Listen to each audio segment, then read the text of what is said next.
Joel, we just briefly spoke about before we started recording about hardship and things that are hard to get through and things in life that sometimes catch us off guard and things that are unexpected. And we're humans. We have to choose our battles. We have to choose what type of hard we have to go through. Either we go through the difficulties of discipline and the challenges that brings, or the hardships of not caring.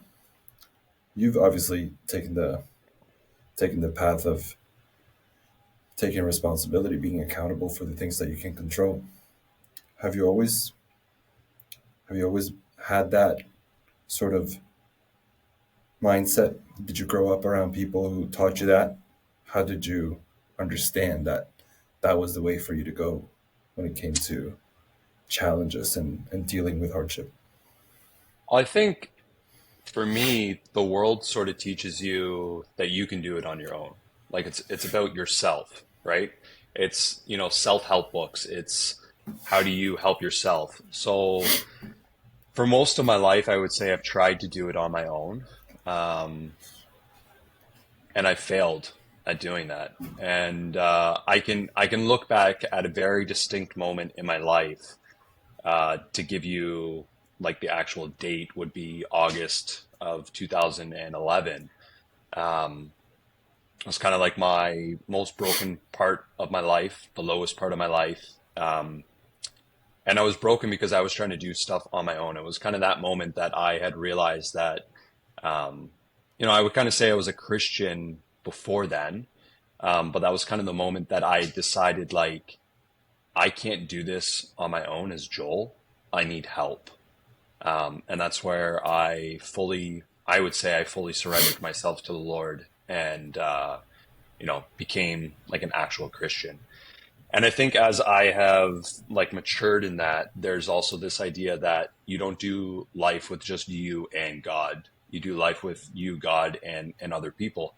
And I think I have the mindset now of choosing positivity or um, like seeing the good even in the hardships because I have other people in my life that can help and walk alongside me.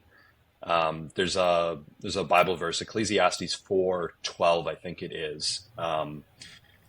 Essentially, it's like one cord can easily be broken. Two cords put together like is stronger, but a cord of three strands is not easily broken. And that idea is like one cord is me, one cord is God, and one cord is other people, right? There's this community aspect to church, right? And that's what's helped me in my life is, you know, not just doing life on my own and seeing that I can do things myself, is turning to God and asking God for strength, but also leaning on other people to help me get through times. Because I think, God gives us people in our life to, lean on and to help out, right? And there are seasons for certain people in your life. Like I can look back and I see, friends that were really close and God put them in my life for that season and that time and I needed them. And it's okay that I don't necessarily have that friendship with them now at that point, right? So, yeah, I would say like it's not something that has come naturally to me, but it's something that I have as I deepen my walk with God. I just continue to rely on him and look to him, and he's good even in the hardships. So if God's good in the hardships, something good's going to come from those times. So It's interesting that you bring up Ecclesiastic because I saw one of your tweets earlier where you were sharing your 8-year anniversary with your wife. I don't know if it was the same quote that you just mentioned, but yeah, that's the verse I was referencing. yeah, it's so beautiful to see stories repeated by people of faith who live through the advantages, one might say, but it's more like the blessing of being a Christian or being somebody. It doesn't necessarily need to be Christian because I've seen it from Muslims. I've seen it from people who follow the Buddha teachings. I've seen it from Hindus. Their own appreciation of God in their own sense gives them those blessings. That's what's so Right. interesting to me. When we're talking about Ecclesiastes, I wanted to mention that's one of the books that isn't included in the 66 books in the Protestant, the most No, it is. usual. It It is? is. Yep. Oh, okay.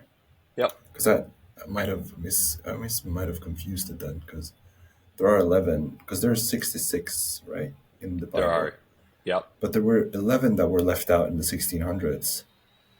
Yeah, I think there's a bunch of books that are left out. Like there are the Apocrypha the Catholic Yeah, Church has in, yeah, and then there would be like the Gospel of Thomas, the Gospel of like I think there's a I don't know if it's technically a Gospel of Mary, but there are other I would say biblical like from that time period books that have been argued whether or not they should be canonized in the Bible, which yeah. they decided not to, or for whatever reasons that was. But yeah, I want to. Ecclesiastes is in the Bible. Okay, good to know. Um, I wanted to talk to you about that singer. His name is Sean Foyt, that was being banned in Canada. Oh, The yes, performances that were being banned in Canada. Saw you posting about it. Like, I'm always curious to know. Like, I don't believe the narrative. It's like, oh, right wing. Like, it's quite obvious what this guy is singing about. We can all read right. his lyrics. We can all hear his songs. It feels like warfare. It feels like spiritual warfare. Why like we know they're lying about who he is. What's the is it spiritual warfare? It does feel like they're trying to stop um, people of faith. That's Yeah, one of the I things that is would. bringing that. That's one of the things that is interesting me. That's one of the things that is drawing me into it. I'm curious. Why are they trying to stop it? I I try to take a step back when I start to think of this stuff. Is like I think it's easy for me to jump on the bandwagon and say they're doing this because he's a Christian. If he was a Muslim, if he was a Buddhist, if he was an atheist, and he was saying some of the stuff that he says, obviously it wouldn't have like the Christian context and all that rooted in it. Would they have the same response? I don't know. They keep trying to tie him to MAGA and Trump and that he's American and we can't have that in society and all that sort of stuff. It's hard to figure out what actually is because you can't believe the narrative that's going on, right? Or at least we have been trained to now question the narrative because every time they feed us something, it's not true, or they're leaving information out, all that sort of stuff. Um, but in saying that, I would agree, and my eyes would seemingly be telling me that they are trying to um, put down faith, put down Christianity, maybe a little bit more. Um, and I would say that if you understand what the state is, the state wants power, right? And whether or not, I'm putting my conspiracy theorist hat on or they realize this or not, they have no incentive to want a religion, Christianity, anything to have the higher power. They ultimately are incentivized to be the highest power in the land, right? And I think we saw that during COVID. That was the wrestle that I think the church went through is who is the head of the church, right? And a lot of churches, I would say like 99% of churches turn to Caesar and ask Caesar what to do, right? And there was a lot of support from scholars that I respect as well that basically said that, we should listen to Caesar here. Well, like, so essentially listen to the government. And my pushback coming out of COVID on that was that it wasn't necessarily that churches should or shouldn't have gathered. My problem looking back and during the pandemic was that we should not have turned to the government to say, hey, what should we do? We should have turned to God and asked God's leadership in that, right? But the government did what it did because they wanted to have control over what was going on with COVID. They believed that they knew what was best. But there were churches out there, and I'm friends with some that went to a church that was, very, I don't want to say persecuted, but they were fined and there were millions of dollars put against them and all that sort of stuff of, they didn't adhere to what the mandates were, right? They still gathered, they still worshiped, they still loved one another and supported one another and didn't essentially believe the narrative. Whether that was right or that was wrong, I think they were right in the sense that they were looking to God. And I don't necessarily think that every church needed to look the same. Like there might have been a church out there that God was saying, no, I don't want you guys to gather for whatever reason, right? And there might have been other churches that God was saying, hey, like it is safe for you to gather, or even in the unsafety, I want you guys to gather, right? Like God didn't tell Daniel not to pray because there was a threat against him that he'd be thrown in the lion's den, right? He's like Daniel went out and continued to pray, even though the king didn't want people praying to a god. He wanted people praying to him and looking to him for wisdom and all that, right? And what did God do? He protected Daniel when he was in the lion's den and kept the lion's mouth shut. So I don't know exactly what's going on with Sean. I would like to think that, my government isn't horrible because that, like, I am in Canada and this is happening in Canada right now. But my It's government reasonable. also hasn't given me a whole lot of optimism to give them the benefit of the doubt that way. But yes, I would think that there is spiritual warfare going on. That is nothing new. That's been happening since Adam and Eve, right? You had the serpent in the garden that tempted Eve to eat from the tree and basically think that they couldn't trust God, right? That they needed to have the knowledge of good and evil and know everything just like God, right? So that's been happening from the dawn of time. It's not going to end till Christ comes back and you know creates a new heaven and all that, right? So I mean, to quickly answer your question, yes, I think it's spiritual warfare that's going on with Sean. Um, how much of it is intentional or is, the government being completely bad actors? I don't know. I haven't honestly delved into the situation too much, but I do see that they're canceling everything and telling him that he can't worship, which I don't know how, and I don't know all the bylaws and I don't know all the laws and all that sort of stuff that they're coming up with the justification. But just from like common sense and, very far away perspective, how can they say that he can't worship in a church? Because that happens normally. Like that's what a church building often is doing. So to tell him that he can't do that in the church and he doesn't have the right to do that, like, yes, I get that that's on a Saturday evening, but who says that like the church can't do that on a Saturday evening? So if the church is putting that on or the church is doing that, then why can't he do that? So yeah, I would think that something wrong is going on there, but how deep it is, I don't know. And I'll be completely honest, I haven't followed the narrative too much, and I've been pretty busy over the last couple of weeks while this is going on, and there are other things that I would rather spend my time on. But I get yeah, I it. would say in general, the West, there's an attack against Christianity. I think there's kind of an attack against Christianity because the West is built on Christian values.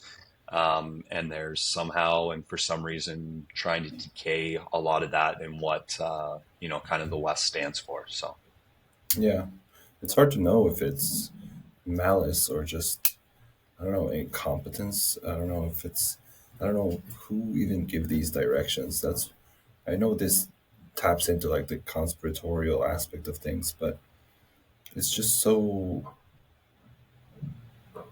present right now. It's so everywhere. Like it's in the government, it's in the monetary system, it's in Christianity, like it's in religion. It's in, like, are they that hungry for power and like control? Like what? Why? Like, I get it that we're humans and that we're built that way, and there's anatomy in play here about somebody in power wanting more of it or not relinquishing it, but it just feels like they're drunk on it. Ultimate power corrupts, right? Yeah, And I think that that is part of, at least probably what the the founders of America, the founding fathers were thinking through when they put in, or and I could be totally wrong if they were the ones that did the term limits of the 4 years and all that sort of stuff. But it's that move away from monarchy of absolute power to this, be elected every 4 years and kind of that cycle. Now I think there's a brokenness to that system and what's going on in the United States, and there's the swamp and there's the creatures that are there for seemingly eternity. Um, but I get what they were trying to do when they were, trying to set up that system, right? Is basically you don't have people in power for longer than they need to be there, and there's this constant turnover. Now, there's problem with turnover too, right? There's a blessing in continuity, but yeah, the longer people are in power, the more that they're going to try and hold on to that power, and like you said, they ultimately end up getting drunk on it. So it's unfortunate, but yeah. I mean, how lucky are we to have Bitcoin? I mean, like, it's like the tool to get out of it, it is. and and And we're so lucky to be early. Like, it, it's fascinating how early we are. I was in 2019, and I thought that I was late. But then the more years pass by, I'm like, people are still not waking up to what's happening. Like, people are still, I don't want to say delusional because they're just living their lives. They're believing a narrative that they're being fed. It's really not their fault, right? it's So not. I'm just so that's what I realize is the reason that most people don't understand it. It's because they haven't lived through 1929, the depression in 1929. Like they haven't experienced hardship. Like in my country, one of the richest countries, oil countries in the world, which is Norway. Right. Like we're living in a cloud on a cloud. we we don't understand how any of this could crumble. It seems so strong and powerful and like Soviet Union level, uh, unbreakable. But like we're not. It's we have a financial system here too that is what built on cards, but Right. we don't feel it. We feel like it's strong because our real estate prices keep rising, and there's businesses, and there's innovation, and there's more oil, and like I I wish I could understand how I could help them build or close the gap of understanding that they're not really as safe as they think they are. No, and I think unfortunately for a lot of people is they're going to find out the hard way. It's Yeah, I think so too. they're going to find out when it's too late. And I think Yeah, we as early adopters, we need to be there for the people when that yeah, happens. So I yeah, think like my family and friends that aren't into Bitcoin, and I would say 99% of my family and friends, I've tried to orange pill them, but they're not orange pilled. yeah, And like my mindset shifted about a year ago that, I'm no longer stacking for me and my family or like me and my kids or my kids' kids, like the generational line down, but I'm also stacking for the generational line upwards and outwards, meaning like as long as my parents and my grandparents are still around, like I am stacking for them. As long as my brother and his family are around, I'm outward stacking for them as well. It's not just about me because there will become a day where, as much as I hope that this doesn't happen, but I can foresee this happening, is that the dollar is worthless and you can't acquire Bitcoin. And I'm going to have a stack. And how do I then, in that, just hoard that to myself? I have to bless others. And, it's easy for me to, sit at the top of the mountain and laugh at everybody who laughed at me, right? But if I'm to love my neighbor and turn my cheek, you know, I need to turn around and say, it's okay. I forgive you for laughing at me. I'm not going to laugh at you. Let's walk together and let me help you and bless you. Right. And I think that's where like all of this is going to pay off, is Yeah. not sitting at the top of the mountain looking at all the lowly plebs and peasants. It's, coming down from the top of the kingdom that way and being Yeah. with the ones that didn't know. Because like you said, you know, it's easy for us to say, like, how do people not see it? But they're so busy in their own life and they're in this Yeah. fiat world that has broken them, that they can't get it. And it's easy to continue to do what you've been doing your whole life and the narrative that you've been fed your whole life. And yes, you're going to say, hey, this maybe isn't great, but it's hard to go out on your own and try something different, right? Like, how Yeah. many people didn't like, England? How many people actually left to go to America and start something different?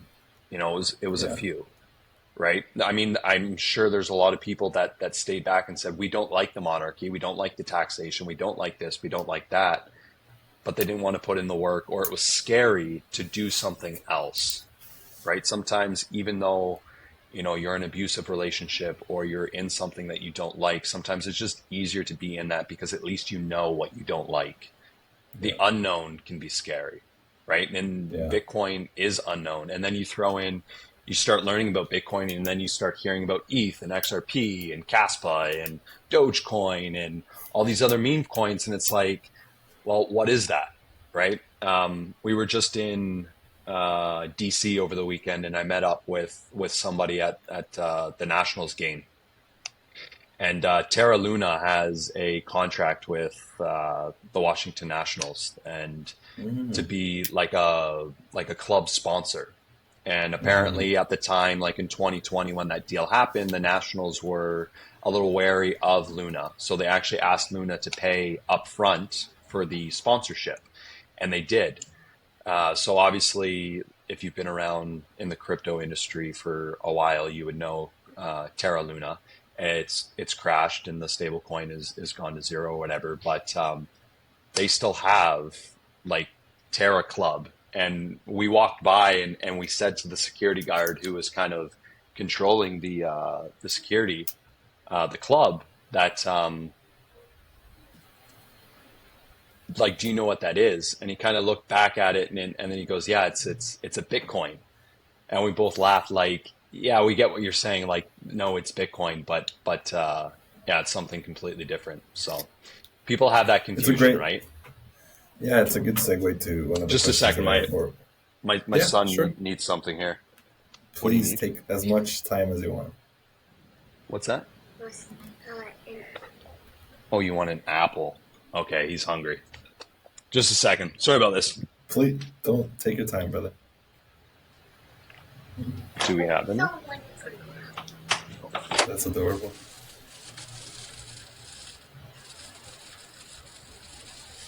Here,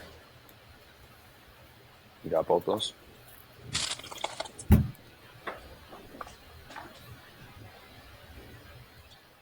So yeah, I got three kids, 6, 4, Wow. and 2. Yeah, so Wow, that's so awesome. yeah, Let's talk about that for a minute. Families are the backbone of the rest of our civilization. yeah, You got three of them. You're way above average. There's a big topic in the world, I guess, right now where there's not enough people being born.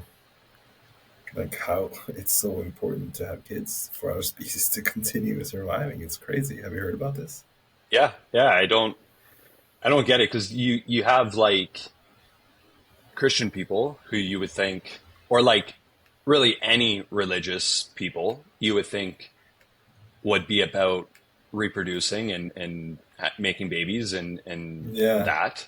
And then you have like what you would assume would be like the secular people being more, evolution and that sort of stuff on how we got here.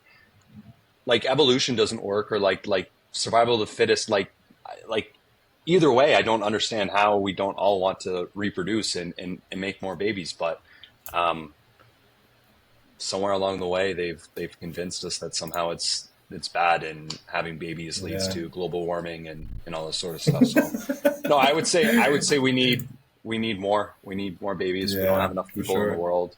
I think Yeah. God, like again, to bring it back to a Christian perspective, tells us to be fruitful and to multiply and subdue the earth and all that, right? And you can't really do that if you're not having kids, and not to say that you need to have 3 kids or 6 kids or crazy like a 12 kid family, but yeah, kids are a blessing. They're Yeah. difficult, but they make you think. And for me, um, my son who just came here and needed an apple, he's the one who he was born in 2021, and I had Wow. known about Bitcoin for a while. I was introduced to it and kind of got into it in 2013, and then basically believed all the FUD that Bitcoin's for criminals and all this sort of stuff. And I'm like, well, if I'm holding Bitcoin, like, who am I going to interact with? Like, I don't want to interact and like make money with criminals type thing, right? And I didn't understand Bitcoin. It was pitched to me as an inflation hedge, and at that point, I was 18 years old. I don't know what inflation is. I think that's for like Argentina or a different country, right? And yeah, it was when he was born, early 2021, where I was like, we're going through this pandemic. We're paying for all these vaccines. We're paying for stimulus and all this sort of stuff, and just seeing what's coming out of the States, what's coming out of Canada, everywhere around the world. It's just like they're going to be paying for these 2 years that we're going through for their whole Yeah. life. Yeah. So it was kind of that moment where I was like, okay, I remember this Bitcoin from way back when, and I've been watching it. Like I probably looked at the price like once monthly or every couple months type thing. Like it wasn't like I was actively looking, but I was aware of it basically from 2013 to 2021. And, you'd have the moments of, oh, I'm glad I got out. I'm not in it because the price has gone, up, and then it's come down. And then you're looking at it and you're like, oh, well, the price is now $4,000. Now I'm late. But then the price comes back down and then it goes back up and you're doing all that sort of stuff, right? So I knew in early 2021 that I wanted to get Bitcoin, but I didn't want to have the same thing that happened, or which would have happened way back when, of like I would have just sold, right?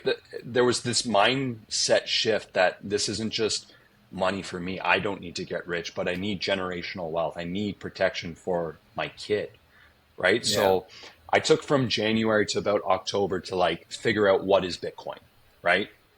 And while I was doing that, I was trying to figure out what is money, what are stocks, what are, you know, the trad fi thing, right? Yeah. And yeah, it was really him who helped me think in a different way, that I'm not just building for me. I'm not building this house or my family for me.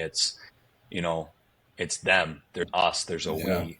And it was that shift. And basically, at the end of my research, and not that I was like 100% orange pilled by the end of that October, um, but like now I see it as like Bitcoin is the way, and Bitcoin is the answer for, generational wealth, for sovereignty, for Yeah. freedom, for all the things that we see wrong in the world.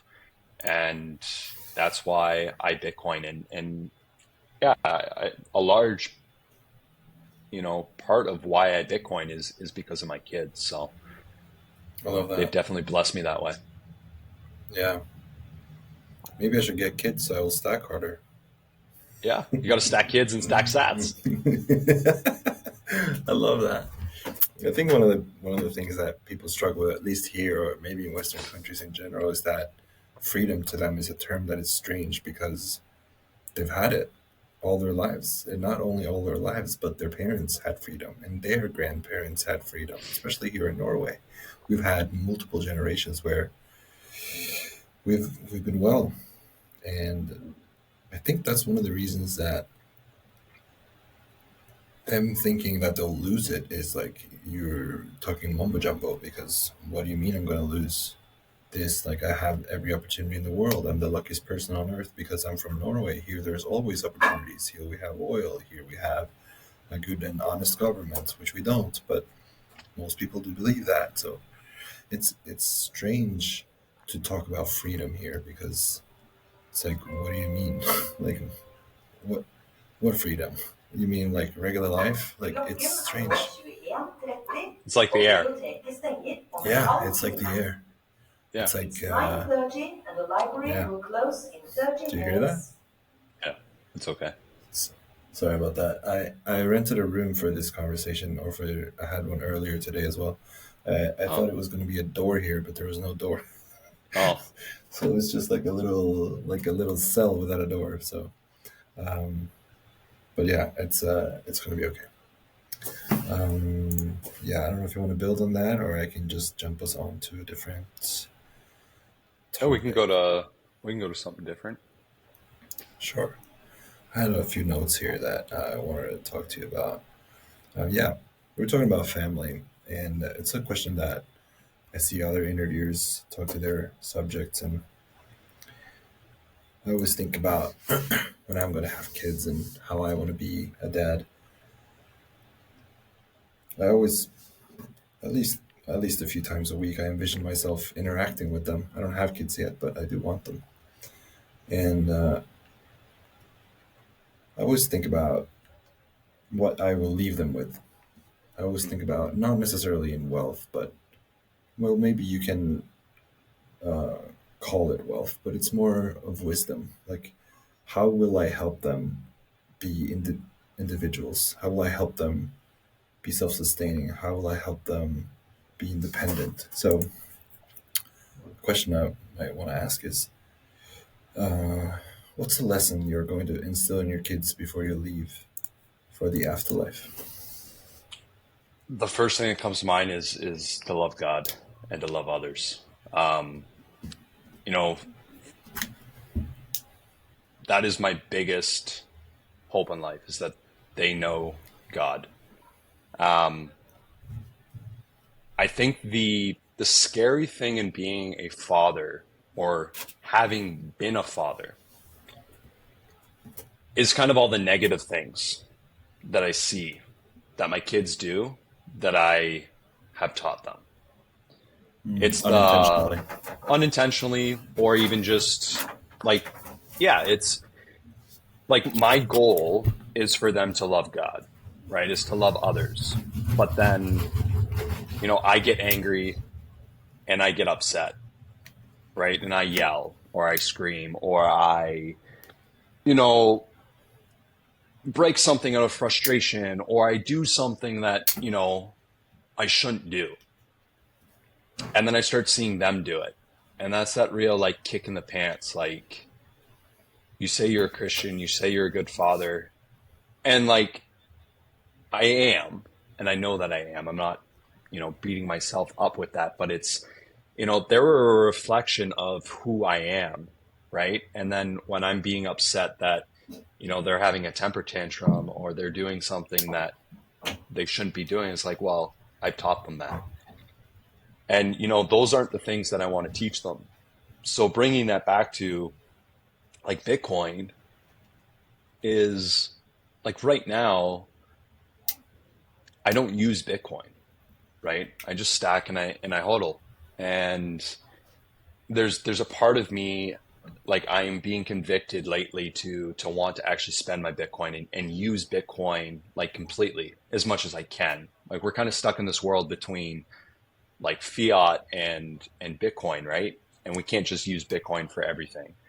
But if I believe that Bitcoin is superior to the dollar, but all my kids see me doing is using the dollar, then how are they learning? As much as I talk about it with them, and we watch silly little YouTube videos that are kids based that are around Bitcoin or whatever that is. If they see me doing it and they see me using it, that's going to stick with them. And I relate that to my father. My father is a godly man, a great man. But I remember a few years ago, like I said to him, like, I don't know if I've ever seen you read your Bible. And he looked at me and he's like, well, like, what do you mean? He's like, I read my Bible every day. I'm like, where? When? And then he started to think, he goes, oh, I guess I do it at work on my break. And not to say that there's anything wrong with that, but like that's not being demonstrated in the house, right? So it was very difficult for me to see it as something of a value. And like it's easier, or I would assume it would be easier if I grew up watching my dad do it, right? Because it's just something that you should do, right? So I don't know, like an encouragement for people or an encouragement for you, like when you do have kids, is like look at the things in your life that you value and make sure that you model it and show your kids how to do it. And it doesn't have to be like intentional, like, hey, pull little Billy over here and show him how to do this. But, do some of those things in front of your kids, right? As, me and my wife, like we're working through things and we've now been married for 8 years. Like when we come together and got married, like we had to work through like how do we do things, right? And like I think it's good for us to like argue in front of the kids, but display how you're supposed to argue, right? Not be yelling and shouting and throwing things and beating each other and all those toxic traits of what I hope they never have to experience. But like how do you have civil discourse? It's okay for mom and dad not to agree, but how do they work through it, right? Don't just shut Yeah, down and go to separate rooms away from the kids, right? Like display to your kids how to argue, display how yeah. to your kids how to love, how to do things, right? And I think Care for each other. as we have like come into the 21st century, we've removed a lot of that from the family life. We're no Yeah, longer an arm's reach away from where we work and where we live, right? When you yeah, had 12 kids and you were working on the farm, like everything happened on the farm. Your kids saw how you worked, right? So they saw your work yeah, ethic. They saw how yeah, you interacted with other people, how you bartered, how you managed money, how you did all that sort of stuff. And now we have, yeah, that separation. Like my kids don't see me at work because I can't take them to work, right? And not that I want to take my kids to work. That would be a whole, stressful thing. But the more I can show my kids how to do things, the better, and not just have like the kids table and the adults table, but how do we blend that together, right? yeah. I think you reflect on that beautifully, and your level of self awareness is really inspiring and motivating to listen to. Like, not a lot of people know to take accountability. Not a lot of people can have that mirror that your kids are holding up to you and look in it and then see truth instead of rejection. You know, Mm, it's so powerful that to be able to be aware of yourself, even in the aftermath. Not necessarily immediately, but if you're able to apologize, if you're able to adjust, if you're able to improve the actions that you're not as proud of, then I mean, what more can you ask for? Like if I had parents like you, I would probably be a much more put together. I wouldn't have as much as many bad habits and as much struggle that I've had to endure, not endure, but like work through hmm addiction issues and stuff that are really rough. So I think you should, if you haven't already, like giving yourself some taps on, not taps, but like some, give yourself creds for that. It's I mean it's due. yeah. No, and Yeah, I've for been sure. blessed by having great parents, and were they perfect? No, but they loved one another, they loved What's the Lord, and perfect, they right? no, exactly, right? Like I think we Yeah, all fall short of perfection, and I think every family, even the families that you look at and say like, "Hey, that's a yeah, good family," they all have their baggage and they all have yeah, for their sure. issues that way. So, Yeah, Joel, you've endured 13 concussions. You have 3 kids. You have found Christianity that has helped you. There's so many things you've gone through. Now, let's rewind a little bit from the moment that you were younger and you became a Blue Jays fan. Take us to that. Take us to that moment where you latched onto the bandwagon and you said, "Hey, this is my team." yeah, I think I became a fan of baseball first. I had a family friend who played semi-pro. We had a semi-pro team like 20 minutes away from where I lived. So he was a pitcher. So anytime that he would pitch and they were in town, I would go watch him. Um, and I latched on to like being a fan of him and a fan of the game. And I guess my parents had both kind of grow up playing baseball, softball type thing, like nothing super competitive, but just something that they were into.